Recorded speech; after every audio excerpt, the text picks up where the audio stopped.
mimi binafsi siamini katika pesa. Naamini katika utu. Kwa hiyo John Makini alikuwa kwenye muktadha ambao yeye binafsi anaufahamu. Naweza nikasema kitu kimoja. Mara ya kwanza nilivyoanza mimi katika masuala kujitafuta kama kijana,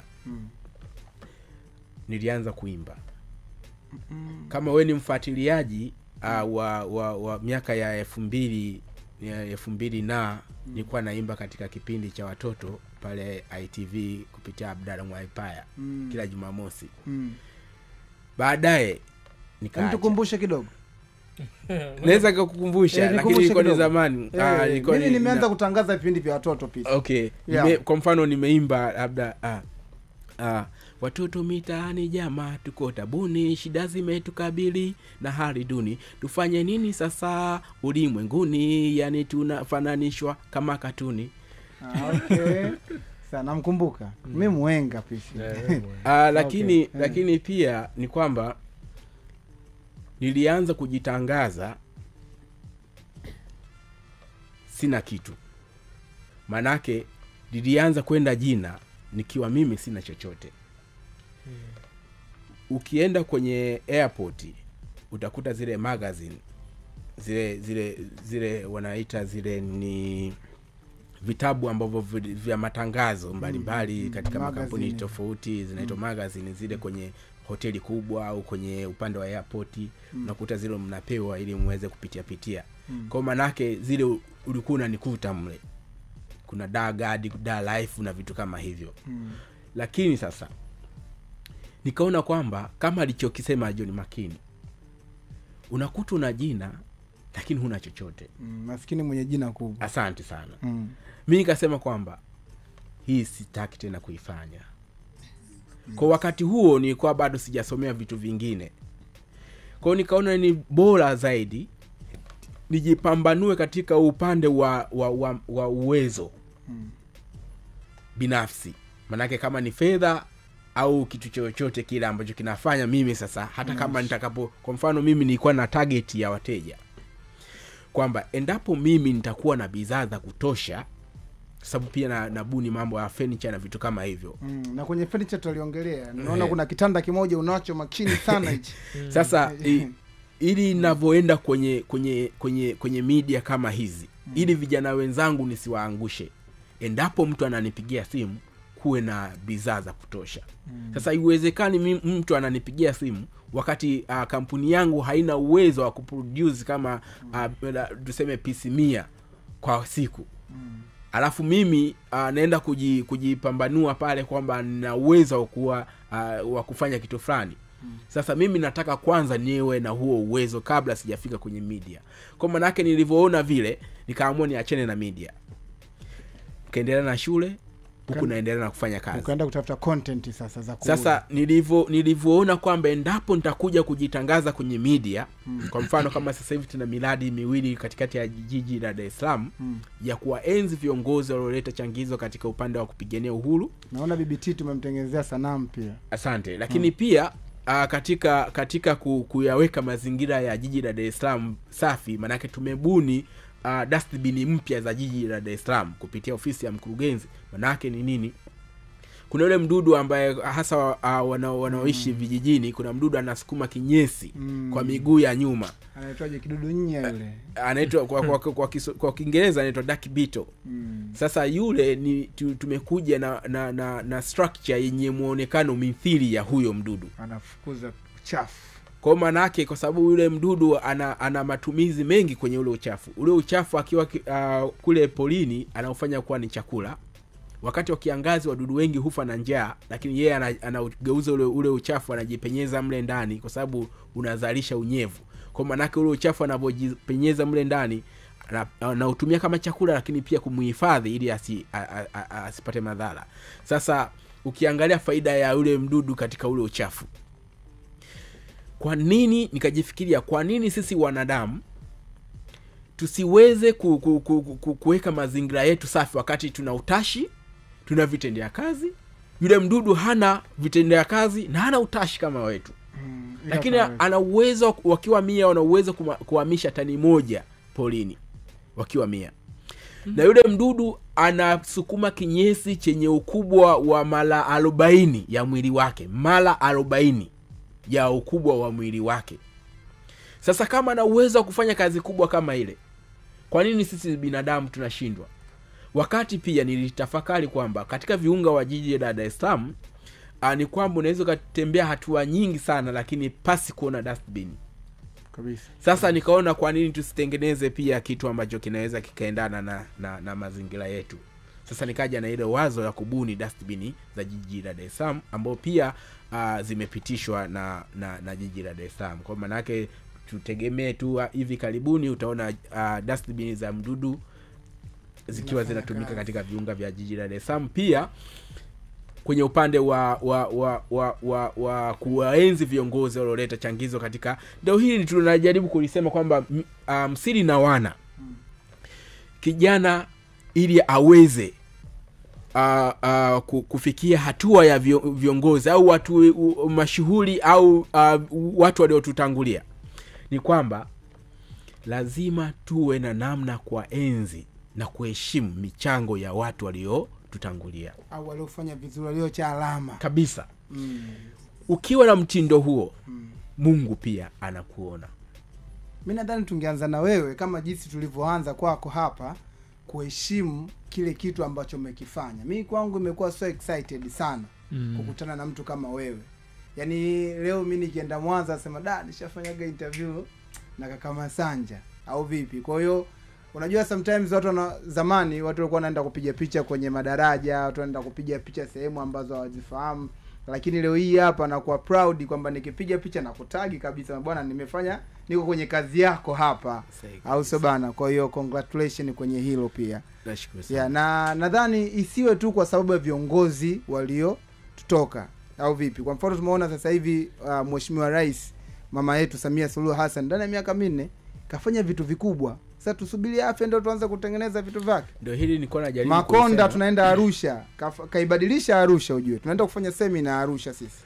Au sio bana? Kwa nini tusubiri paka ule ndugu yetu hayupo duniani ndio tuseme kwamba amefanya kitu kikubwa? Ndio hili nilikuwa najaribu kulisema kwamba ukizungumzia hii Msiri na Wana kwamba sisi vijana inabidi tujitambue kabisa. Tujitambue, yani tusiwe watu wa kulalamika kabisa. Kwa mfano kama mimi wakati naanzisha taasisi ya Tanzania Ubunifu Hub, nilialika vijana wa vyuo zaidi ya 1500. Tulikuwa kwenye grupu moja la Telegram. Lakini hawa vijana, yani ni kwamba mtu ana haraka ya maisha sana. Yaani mtu anataka atoe shilingi 10,000 akuulize sasa tumefikia wapi. Nikaona kwamba taasisi iendelee, lakini niendeleze mimi kabisa. Nice. Vijana wakae pembeni. Nice. Nikaanzisha kampuni ya Tanzania Ubunifu Hub. Kwamba kwa sababu taasisi haifanyi biashara, nianzishe kitu ambacho sisi baada ya kutengeneza tukiuze, manake tutalipa kodi na vitu kama hivyo. Kwa sababu sisi vijana tuna ile kwamba tunalia sana kuliko kufanya. Na tunaongea sana kuliko kufanya. Sasa unapokuwa na taasisi, manake umejiweka kimsaada. Mimi niliwashawishi na kuwashauri vijana wenzangu kwamba taasisi yetu isiwe ya kuomba. Sisi sio omba kabisa. Msiri na Wana Foundation, that's what's up. Kwa sababu kama tuna maono ya sisi kuweza kukutana, tuna maono ya sisi kuweza kufikisha jambo letu. Tunalifikisha vipi? Wewe una uwezo gani binafsi? Yaani wewe ambaye uko unachangia nini? Definitely. Hata elimu ni mchango. Definitely. Kwa maana yake maarifa, always waga ninasema kwamba maarifa hayatotolewi shuleni. Yaani duniani asikudanganye mtu kwamba kuna shule inatotoa maarifa. Hakuna. Ndio maana kuna watu ambao ni wabunifu, ukiangalia kama kina Bill Gates, ni watu wamesoma nusu shule akatoroka akaendelea na vitu vyake kwa sababu amepata kile kitu. Alichokipata kile ni kwa sababu amejiongeza yeye binafsi nje ya elimu yake. Sasa ingelikuwa kwamba elimu inatotoa ubunifu au inatotoa maarifa, maana kuna vyuo watu wanasoma kwa gharama kubwa, basi zile zingekuwa ni vyuo vya kwanza vya wabunifu duniani na matajiri wa kwanza kwenye upande wa muktadha wa ubunifu. Sasa kwa upande wa Tanzania tuna hii inaitwa Tanganyika International School. Manake mtu analipia kwa mwezi kwa mwaka milioni 71. Tena hiyo ni nafasi ya 5 kama sosei katika shule ambazo zina gharama sana. Umeona? Sasa kama mtu analipia milioni 71, je, ana maarifa gani? Takiwa wewe rais. Umeelewa? Lakini mtu anatoka kule hana hayo maarifa ambayo tunayasemea. Kwa maana yake kuna kitu kimoja ambayo nijaribu kuishauri serikali kwamba Tanzania inabidi tuwe na kinu maalum kwa ajili ya kuwasimamia hawa watu wanaitwa wabunifu katika sekta zote. Duniani hakuna nchi imepiga hatua kwa kupitia viwanda peke yake. Definitely. Tujue mwanzo wa kiwanda ni ubunifu. Maana yake ni nini? Mbunifu mmoja ni zaidi ya viwanda 100. Definitely. Sasa basi Tanzania tunajadili masuala ya watu kurudi VETA. Mimi ninasema sio kurudi VETA, ni serikali ijikite katika kuanzisha pengine ni sekta maalum kwa ajili ya kusimamia masuala ya ubunifu peke yake. Kwa nini? Kijana aliyetoka chuo kikuu tayari amepata elimu. Ukimwambia arudi VETA, umeidhalau elimu aliyoipata. Ana uwezo wa kukushtaki kwa sababu umempa elimu, sio? Lakini ili aweze kuiendeleza ile elimu, kuna watu wanaitwa wabunifu. Manake wale wabunifu wabuni namna gani ambacho kitaendeana na huyu mtu kwenye elimu aliyotoka nayo chuo, ili hao watu waweze kuzisimamia na kuviendeleza. Nice. Yeah. Sio kurudi VETA. Manake ni nini? Kama serikali itawekeza kwenye muktadha huo, hata mwanasiasa anapoenda kuzungumza anaenda kwenye kinu cha watu husika wabunifu, kwamba mimi ninatoka kwenye jimbo fulani, pengine natoka katika wilaya ya Bariadi ambao wanalima pamba, ambao mkoa wa Simiyu 65% ya pamba ya nchi nzima inatoka mkoa wa Simiyu. Hakuna kiwanda cha nguo. Sasa mimi nakiona kinu cha ubunifu kwamba sasa mimi kama mbunge nahitaji nifanye nini ili niweze kuwahudumia wananchi wangu. Bana, tubunini kiwanda. Kinagharimu kiasi gani? Wabunifu ndo wanaweza kufanya hiyo kazi, sio mbunge. Hata namna kuzungumza na watu inabidi uzungumze kiubunifu. Ndio maana watu wengi wanaandikiwa speech. Eti engineer, samani kidogo pia. Hapo kwenye hoja yako hiyo ya ubunifu. Unajua hakuna kitu kigumu kama Mwafrika kuamini kitu ambacho kimebuniwa na Mwafrika mwenzake. Yaani wewe hapo Mwafrika kibuni kitu, hadi Mwafrika mwenzake akikubali. Unajua kuna kazi kubwa ndugu yangu.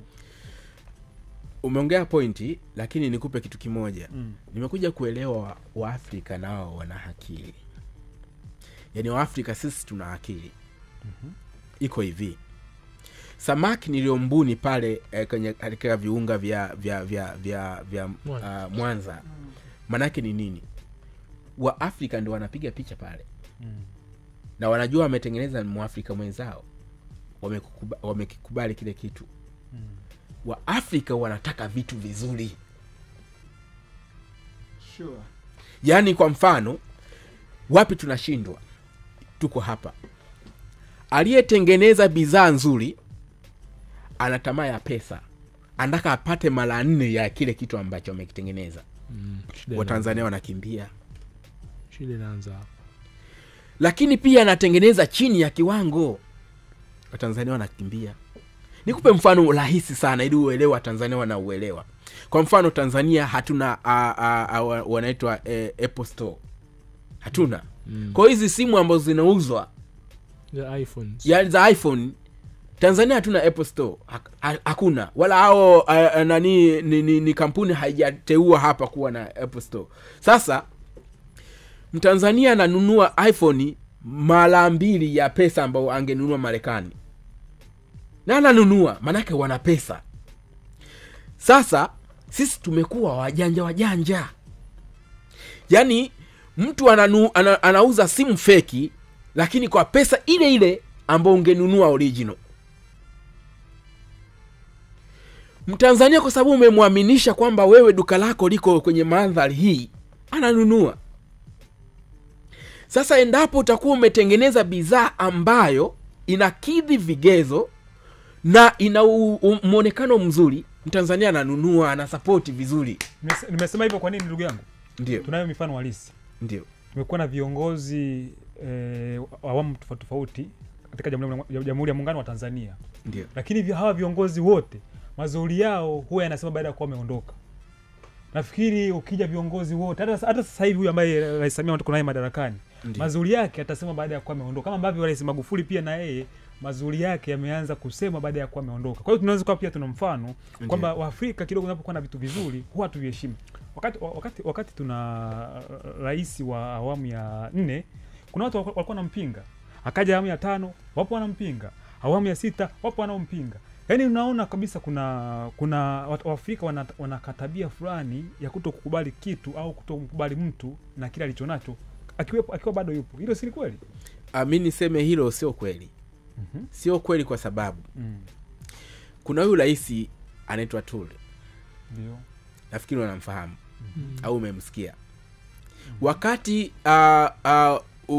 nani mkutano wa viongozi wakuu wa nchi wa Afrika unafanyika hapa Tanzania, wengi walikuwa wanashabikia yule awepo.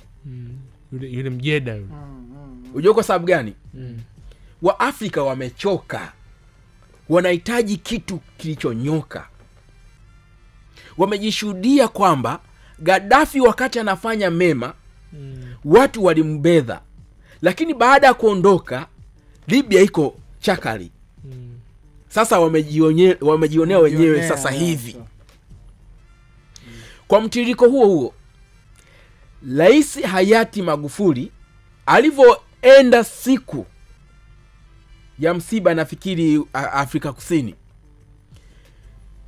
walisimama watu wote wakimpigia makofi. Hao ni wa Afrika. Kwa sababu gani? Kwa sababu ya vile vitu ambavyo unajua iko hivi. Wakati wa 2010 Africa nani World Cup wakati inafanyika Afrika Kusini, mimi nilikuwa Afrika Kusini.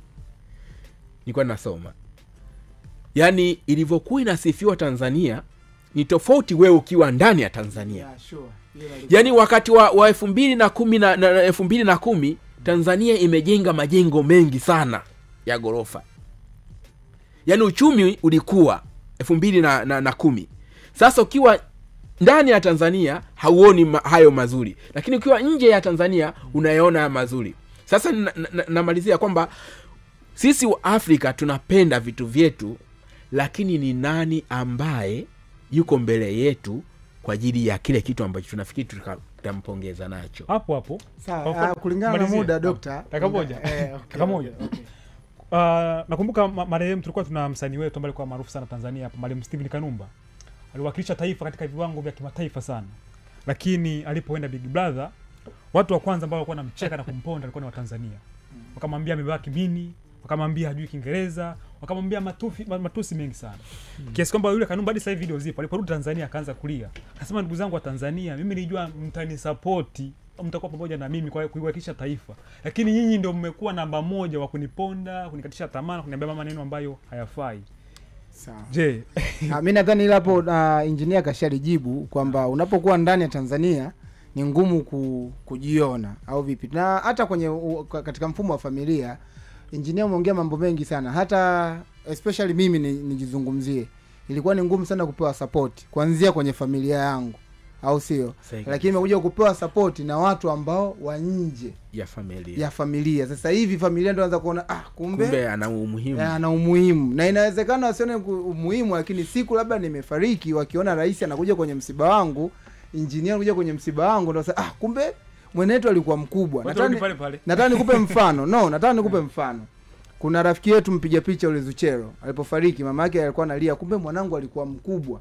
Kwa hiyo tujitahidi kwanza kujua ukubwa wa mtu. Ndio maana hata wenzetu wazungu, nadhani engineer anza akanirekebisha hapo, waga wanajitahidi sana kujua nguvu na uwezo wa mtoto wake kipindi akiwa bado mdogo, ili waweze kufanyaje kumuendeleza. Kwa hiyo nadhani hiyo ni kama tamaduni, lakini sio kwamba watu hawakuoni. Umeshaelewa? Na uwezo kukubalika na watu wote. Kanumba sio kwamba watu wote hawampendi, ila inategemea. Kwa mfano mimi leo engineer, ukienda kwenye Instagram ukiongea, huyu akiongea, watu watatu nitasema Watanzania hawanipendi na comment nzima. Bwana Msiri, unadhani kwa nini ni vigumu kufanikiwa kwa nyumbani kwako? Yaani uko umezaliwa, yaani kwa nini ni vigumu kufanikiwa maeneo ambayo umezaliwa? Kwa nini vigumu kufanikiwa kwa maeneo ambayo umezaliwa? Sawa, hiyo tutaendelea nao ikijaa kulingana na muda, tumebakiza kama dakika 10 hivi. Engineer, cha mwisho ulisema kwamba kwanza ulizungumzia pale viongozi wengine mpaka wanaandikiwa speech. Dr. akatisha kidogo au vipi? Tutaimalizia hiyo, lakini pia nataka tuzungumzie kidogo kwenye mambo yako ya furniture. Lakini tutatamani na sisi utupe zawadi yoyote. Sidhani amini sijui itakuwa lini ya Msiri na wana, kuna majirani zetu tuliona kuna vitu mwatengenezea nimependa, au sio bana? Na sisi kabakia kama kumbukumbu kwetu, sio mpaka ufe ndio tuseme sasa bwana opportunity hapa. Na mimi pia nataka kitanda bwana, nataka makochi. Kwa hiyo kwa sababu una kampuni na wewe ni mwana, uko huru kuzungumza, na tuna dakika kama 5 hivi za kwako. Sahihi kabisa. Leo darasa huru alitokuepo na engineer Kabenda hatokuepo, si ndio Yeah, kulingana na time yetu nadhani imeshatukatikia mkono. Sawa, karibu. Kwanza kwenye upande wa sisi Tanzania Ubunifu Hub Company ni kwamba, au pia Tanzania Ubunifu Hub taasisi, tunajishughulisha pia na masuala ya kuchora. Yaani tunachora picha lakini kwa kutumia moto. Manake kwa upande wa Tanzania nafikiri kipindi cha nyuma ndio ilikuwa sisi pekee yetu ndio tunachora kwa kupitia moto. Manake ule moto tunachoma kwenye mbao, unaonekana kama ulivyo na vipele kabisa, unatoka kama ulivyo. Lakini pia sisi tunabuni furniture za kutumia sarafu. Manake hizi sarafu za zamani sisi tunaziweka katika muktadha huo wa furniture. Lakini pia furniture zetu ziko na utofauti, manake tunatumia mbao ngumu. Na pia zinakuwa zimechongwa kwa mkono. Kwa kuna huo tofauti ambao pia kweli ukiona hiyo kacha kabisa inakuwa na kitu tofauti. Lakini pia tunachanganya mbao tofauti ili kuleta ladha tofauti na muonekano wa sehemu zingine. Ukiachana na hivyo, manake tunatengeneza nguo pia. Manake nafikiri wakati niko China nilishinda Mwafrika mbunifu kati ya wabunifu mavazi katika, kuna mkoa mmoja unaitwa Shenzhen, wilaya moja inaitwa Shenzhen. Nilibuni vazi, yani nusu Mwafrika nusu Mchina. Kwa manake nilibuni ile. Sasa sisi yani tumejikita kwamba endapo utatupa sisi kiwanja chako, tunaweza kukuwekea kila kitu paka nguo. Kwa ukirudi tu wewe ni kuingia ndani na kutumia vile vitu. Lakini mimi tunahitaji kwenda mbali zaidi, manake tutengeneze na vitu vya ndani kabisa kama za electronic na vitu kama hivyo. Lakini hiyo ndo wazo letu au ndo kiu yetu, kwamba baadaye tuwe na meli, tuwe na mitumbwi, tuwe na pengine ndege.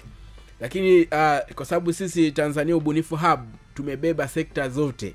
Yani sekta zote za upande wa udaktari, upande wa sheria, upande wa siasa. Lengo letu ni nini? Tunataka, kwa sababu daktari hawezi kubuni. Tunataka zile vitu ambavyo pengine daktari ana wazo, sisi tutohoe.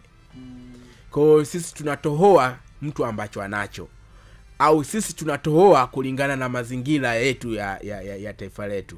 Kwa mtu yeyote ambaye anahitaji kupata vitu kupitia sisi Tanzania Ubunifu Hub, anaweza katembelea ukurasa wetu wa kijamii unaitwa Tanzania Ubunifu Hub, au kwenye ukurasa wangu wa kijamii wa Instagram wa Masanja Art. Unaweza kupata kazi nyingi lukuki ndani yake za kibunifu, na ukaweza kaenjoy utanzania wako au Tanzania wetu. Sawa. Mimi nadhani dakika zimetukatikia hapo. Yes sir. Na zawadi yetu sasa au hiyo paka tutaliongea off mic. Nafikiri zawadi yenu kwa sababu wanasema kwamba simba mwenda pole ndio mla nyama. Sasa nafikiri tuende pole, tutapata kazi nzuri kwa sababu pia kazi ya ubunifu inahitaji ustadi na huo ustadi unahitaji muda. Yeah, sure. Ndio. Cha kumalizia tu hapa, kuna vijana wenzetu wanetu kabisa wana uwezo mzuri wa kuchora, ni nguvu kazi, wameshindwa kuthubutu kama wewe, lakini wewe umeshathubutu kuanzisha taasisi na kampuni, wanahitaji kujoin nawe kama nguvu kazi. Hiyo nafasi ipo? Kwanza sisi tutafikia huko hatua hiyo. Lakini tunahitaji mtu ambaye pia ashakuwa tayari mchoraji. Kwa sababu sisi tunafundisha mtu mbunifu. Wapo tayari. Mtu kanitumia message hapa kutoka Mwanza, asema ni mchoraji mzuri na mimi wengine nawajua kabisa. Inawezekana bwana Masanje, hebu muangalie huyu, yuko vizuri, ukajoin naye mkafanya naye kazi. Sahihi kabisa. Nafasi zipo. Hizo nafasi zipo, lakini pia baadaye tutaanzisha masuala ya mashindano, kushindanisha watu, kwa sababu kwa Tanzania kiukweli upande wa sanaa za uoni au sanaa za ufundi au tuseme visual art ziko nyuma sana. Sasa sisi tunataka tuanzishe mashindano kwamba ili uweze kumpata mbunifu mshindanishe. Sasa ili uweze kuja kwetu Tanzania Ubunifu Hub inabidi uwe umeshinda. Yani kwa sababu sio tu kwa sababu najua kuchora, hapana. Kwa sababu kuchora pengine unaweza kuchora kwa kukopi. Sisi hatutaki kuna Ubunifu Hub. Tunataka wewe uje una kitu kipya. Hata kama ni kikatuni lakini kiwe kitu kipya.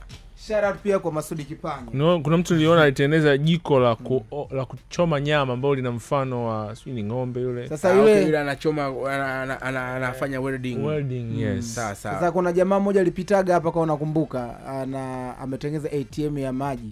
Yaani ameua ile tatizo la kwamba ukienda kununua maji mpaka umpe mtu mashine. Yeye akaweka pale, na kama ni 100 inasoma lita 5. Umeongea kitu kizuri. Yaani kuna kitu waga ninawaza. Au upande wa nchi zetu za Kiafrika wameambiwa ili tuwasaidieni, msiwawezeshe watu wenu. No. Yaani msiwawezeshe watu wenu kwa sababu ukiangalia sio hii tatizo la wabunifu liko ni Afrika nzima. Yaani kwamba kuna watu fulani ni wabunifu. Akiwa ndani ya Tanzania au ndani ya Afrika ni mtu hathaminiki. Mpaka aondoke aende nje afarudi akafanye jambo, sio arudi abaki huko ndio muone thamani yake. Sasa kitu ambacho najaribu kukisema ni kwamba yani inabidi taifa kuwe na sekta maalum kwenye upande wa ubunifu. Nikwambie kitu kimoja. Ubunifu ndio maendeleo ya taifa, sio viwanda. Sio viwanda. Yaani ukiwekeza kwenye upande wa muktadha wa ubunifu, maana yake umewekeza katika mlolongo mzima wa maendeleo ya taifa. Kwa sababu kiwanda hakibuni. Kiwanda kinatengeneza kilichobuniwa na mbunifu. Sasa hauwezi ukasema kwamba Bongo FM unataka uproduce bidhaa zake. Lazima uingie ubia na hao watu. Kwa sababu watu wamebuni Bongo FM. Sasa ili wewe uweze kutengeneza kama Bongo FM, manake lazima ubuni kitu ambacho kinaendana na Bongo FM. Ambacho kama uweze kubuni, manake lazima uingie ubia na hao watu. Ndio unakuta watu wanaweka under license. Wachina wanaendelea kwa sababu wamewekeza katika muktadha wa ubunifu. Yaani hakuna taifa duniani linaendelea kama hakuna ubunifu, watu wabunifu hakuna. Kwa mfano nimalizie kidogo kwamba na muda wenyewe ushatukatikia hapa, tumalizie. Asante. China ina sehemu inaitwa OCT. Inaitwa OCT manake ni Overseas China Town. Wachina wote wanaokaa huku labda Tanzania, whatever, all over the world, manake wanafika hiyo sehemu kwa ajili ya kutohoa nini umejifunza Tanzania. Alafu ndo wanakuachia. Sasa sisi hapa unaona mtu mmoja ameenda China, ameenda Dubai, anarudi ndani ya Tanzania, mtu hayuko controlled. Yaani wewe kwenye taifa lako umeleta nini? Unakuta mtu anasifia, umeona Dubai haijajitaga. Dubai imejengwa. Dubai kuna watu wamewekeza maarifa na akili na uwezo. Manake ni nini? yani wewe, yani kwa upande wa Tanzania kungekuwa na sehemu maalum kwamba wewe umeenda Marekani kutembea, umerudi hapa kwa sababu una hela ya kuweza kutembea Marekani. Hiyo ndio ukweli, una hela kutembea Marekani. Umeenda kujifunza. Kama umeenda kujifunza, kwenye taifa lako unaleta nini? Ukirudi tu tunakaguliwa. Umeleta nini? Asante sana engineer. Labda kuna mawasiliano yoyote ambayo uko comfortable kuyataja hewani? Sahihi kabisa. Unaweza kutupata kwa 07 16 35 21 91 na pia kwenye email ni tzubunifuhub@gmail.com. Unaweza ukashare na engineer Masanja, au unaweza ukatutembelea kwenye website yetu www.tanzaniaubunifuhub ukapata vitu vingi katika muktadha wa ubunifu. Asante sana bwana. Bakia dakika moja kufikia saa 12 kamili. Mimi naitwa Msiri Brainy, Rais President Professor. Wiki ijayo yule anataja kuongea sana kwa ubishi na hasira na kuachana squeeze huyo hapa, au vipi